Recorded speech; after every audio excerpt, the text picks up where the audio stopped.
아침의 잡스 아침 한상엽입니다.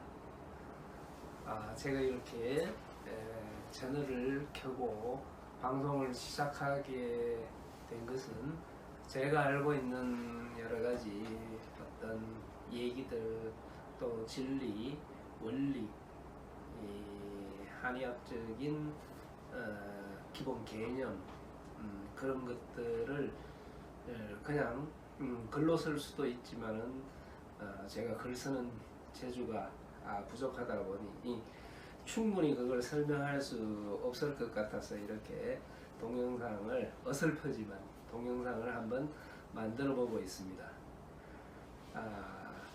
잡스, 아침의 잡스라는 거는 뭐 여러 가지 잡다한 얘기, 특별한 주제나 테마 없이 그냥 생각나는 대로 이야기해보고 동영상에 담아놓기 위해서 채널명을 그렇게 작성을 했습니다. 오늘은 음양의 기본 개념에 대해서 한번 얘기해 보도록 하겠습니다. 보통 일반적으로 음양이라고 하면은 여러 사람들이 이야기하는 내용들을 제가 찾아보고 이렇게 했지만은 명확하게 음양이 뭐다고 정의를 내려주는 것이 잘 없더라고요. 대부분 그냥 음양 이러면은 만물을 구성하는 기본 원리다 이렇게 이야기하지만 뭐가 음양인지, 뭐가 음인지, 뭐가 양인지 명확하게 사람들이 이해할 수 있도록 이렇게 얘기해 놓은 것은 없어서 제가 알고 있는 범위 내에서 제가 터득한 그런 범위 내에서 한번 이야기해 보도록 하겠습니다. 일반적으로 우리가 음양이라고 하면은 만물의 기본 원리, 음양의 이치가 세상의 이치다 이런 이야기를 워낙에 많이 들어온 얘기입니다. 그런데 이 음양이라는 거를 명확하게 이해하는 사람은 제가 보건대로 조금 드물지 않나 그런 생각이 듭니다. 일단 우리가 음양이라고 하면은 양은 밝음, 햇빛, 음은 그늘, 그늘을 의미하는 거라고 이야기들 하죠. 그래서 남자는 양이다, 여자는 음이다, 햇빛은 양이다, 밤은 음이다, 낮은 양이다, 뭐 그런 비유를 해서 이야기를 합니다. 그런데 그런 것도 맞는 얘기이기는 하지만 그렇게 이해하면 명확하게 음양에 대한 구분을 할 수가 없게 됩니다. 그래서 음이 뭔지 양이 뭔지 명확하게 이해할 수 있게 설명을 한번 해보겠는데 제가 하는 이야기가 오히려 또 더 헷갈리게 하는 것은 아닌지 모르겠습니다. 우리 자연계에서 음이라고 하는 것은 어떤 객체, 주체, 어떤 구심점이 있으면 이 구심점으로 힘이 모이는 힘이 작용하는 것을 음이라고 합니다. 그래서 우리가 물리학적으로는 이걸 구심력이라고 하죠. 힘이 한 곳으로 모이는 작용. 그리고 양은 이거와 반대되는 개념이 되겠죠. 이 구심점에서 힘이 밖으로 이렇게 퍼지는 작용을 하는 것을 양이라고 합니다. 이거는 뭐라고 합니까? 물리적으로 원심력이라고 이야기하죠. 그래서 양은 힘이 바깥으로 퍼지는, 달리 이야기하면 발산하는 힘이 작용하는, 원심력이 작용하는 것을 양이라고 하고, 모이는 힘이 작용하는 것, 구심력이 작용하는 것을 음이라고 합니다. 그래서 우리가 일반적으로 생각할 때 양은 활동적이고 운동력이 많고 이런 것을 양이라고 하고, 고요하고 운동력이 없다고 생각하는 정적인 것을 음이라고 이야기합니다. 그러나 사실은 음도 양도 운동량의 크기, 운동량의 강도를 이야기할 때는 똑같습니다.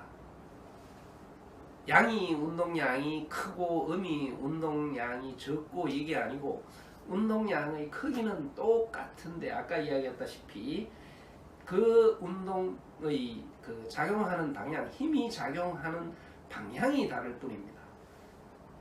이렇게 모이는 쪽으로, 어떤 구심점을 향해서 모이는 쪽으로 힘이 많이 작용한다 하면은 이것은 음이라고 하고 음적으로 보이게 됩니다. 그리고 이 구심점에서 힘이 바깥으로, 사방으로, 원심력으로 작용을 하면, 퍼져나가는 힘, 발산하는 힘으로 작용을 하면은 이것을 양이라고 하고, 우리가 보기에도 우리가 양적이다 이렇게 이야기할 때, 그래서 이것을 이 옆에서 본다면은 힘이 모이는 것은 이 구심점으로 점점 모이면 모일수록 정적으로 보이겠죠. 움직임이 없는 것처럼 보이겠죠. 그래서 음은 운동성이 없는 거라고 이해하지만은 실제적으로는 이 모이는 힘, 구심력이 강하게 작용하고 있는 거예요.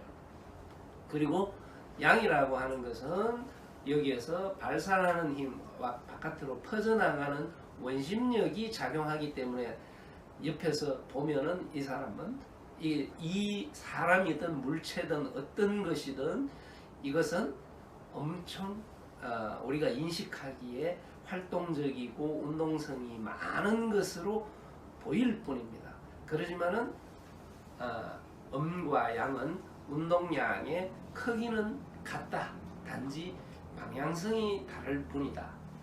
그렇기 때문에 그런 기본 개념을 생각하고 보면은 모든 만물에 있어서 우리가 볼 때 좀 정적으로 보이는 것, 구심력이 많이 작용하겠다 싶은 것은 음이라고 이야기하고, 이 원심력, 발산하는 힘이 많이 작용하는 것처럼 보이는 것을 양이라고 우리가 인식을 하게 되는 겁니다. 그래서 이런 어떤 기체보다는 액체나 고체가 정적으로 보이기 때문에 음이라고 이야기하고, 기체나 이런 것은 이렇게 좀 활동성이 많아서 이렇게 흩어지는 힘이나 발산하는 힘이 강하기 때문에 양이라고 인식을 하게 되는 거죠. 그래서 이 음양이라는 것은 세상 어디에든지 다 존재하는데, 이 음양이라는 게 딱 고정이 되어 있는 게 아니고 상대적인 거예요. 이거와 이거를 비교했을 때 이게 양이고 이게 음이라고 하면은 요것보다 요게 흩어지는 힘, 발산하는 힘, 원심력이 더 많이 작용했을 때 우리가 이것을 양이라고 하고 이것을 음이라고 인식을 하게 되는 거예요. 그래서 낮과 밤을 비교했을 때 낮에는 빛이, 열이, 발산하는 힘이 강하기 때문에 우리가 낮을 양이라고 인식하게 되는 거고, 밤은 빛이, 열이 모여서 구심점으로 모이는 힘이 강하게 작용하기 때문에 빛이 적어지게 되죠. 적어지게 되기 때문에 우리가 음이라고 인식을 하게 되는 겁니다. 이런 기본 개념을 생각하고 보면은 뭐 남자나 여자의 비교, 뭐 여러 가지 상대적인 비교를 했을 때 양과 음이라고 인식하게 되는 그런 어떤 인식 체계에서의 음양의 구분이 확실하게 우리가 느낄 수 있을 겁니다. 그러니까 단순하게 막 활동적이다, 많이 움직이는 것을 양이다, 고요하다, 정적이다, 운동량이 없다, 운동이 없다, 이것을 음이다. 이렇게 인식하고 보면은 다른 것을 이해할 때, 그것도 틀린 얘기는 아니지만은 다른 것을 이해할 때 적용하기가 좀 어려워질 수 있습니다. 그래서 좀 전에 제가 이야기 드린 음과 양의 기본 개념, 양은 원심력이고 음은 구심력이다.